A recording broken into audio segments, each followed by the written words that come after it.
So just as there's a force between two charged particles, there is a force between two magnets. So there's many similarities and some significant differences between the electrostatic force that we've been looking at so far and the magnetic one.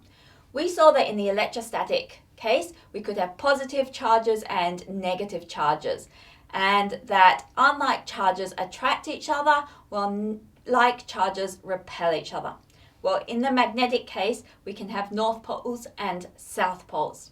And the unlike poles will attract each other, while like poles will repel each other.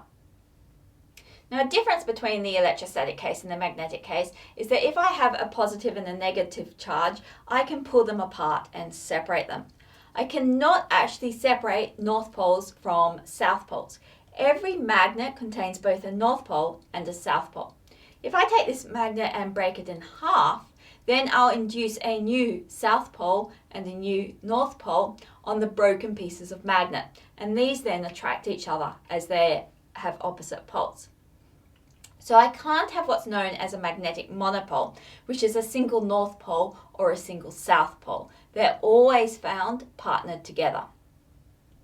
So another similarity is we saw when we put an electric charge close to a conductor, it would induce an electric field in the conductor and we'd have an attractive force.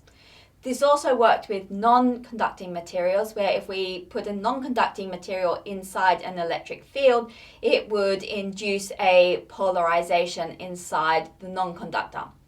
Well, likewise, magnets will induce a magnetic polarization inside magnetic materials. So examples of magnetic materials include iron, cobalt, and nickel. So for example, here I have a magnet. Here I have a paperclip which contains some iron but is not currently magnetized. When I bring the paperclip near the magnet, there's an attractive force between them because of the induced magnetic polarization in the paperclip. Now, a difference between the induced electrical polarization and the induced magnetic polarization is that the magnetic polarization will stick around for much longer. When I remove the electric charge or the electric field away from the non-conductor, then the polarization quickly disappears. With the magnetic polarization, we can see if I hang a second paperclip here, there's an attractive force between the two paperclips because this one with an induced magnetic field is now inducing a magnetic field in this one. But then if I remove the source of that induction, the paperclips remain to be attracted to each other and they can stay stuck together for quite some time.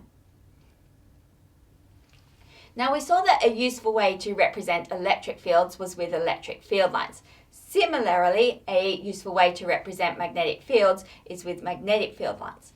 Magnetic field lines are shown coming out of the North Pole and into the South Pole. And just like with the case of the electric field, where the density of the lines represented the strength of the electric field, the density of the lines in the magnetic field represents the strength of that magnetic field. The direction of the magnetic field lines of the Earth can be a source of confusion. They come out of the Earth's South Pole and go into the Earth's North Pole. To understand why this is, let's think about how magnets and magnetic fields were used in the past. So one of the earliest uses of magnets was in compasses. So compasses were invaluable for navigation before the invention of things such as the GPS. A compass is literally a small magnet which is free to move, aligning with the Earth's magnetic field. So the North Pole of a magnet points towards the North Pole of the Earth. The name North Pole actually comes from North Seeking Pole. So we've already said that unlike poles attract. So if the North Pole of the compass is pointing towards the North Pole of the Earth, it means there must be a magnetic South Pole at the North Pole of the Earth. So the Earth is literally like a big bar magnet with a south magnetic pole at its North Pole and a north magnetic pole at its South Pole. Now, another way it's fun to use a compass as a physicist is to map out the magnetic field lines around a magnet. So here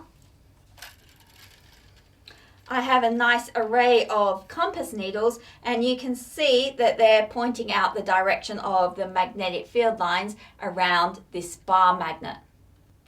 When we show magnetic fields in equations, we use B, which is a vector, to represent the magnetic field strength. The units for magnetic field strength are the Tesla, which has a symbol capital T. This unit is named after Nikola Tesla, who was a Serbian-American inventor who is best known for his contributions to the design of AC power supply systems. So to give you an idea of typical strengths, a 1 Tesla field is an absolutely enormous magnetic field. The Earth's magnetic field is between 25 and 65 millitesla. It varies depending upon the position of the Earth.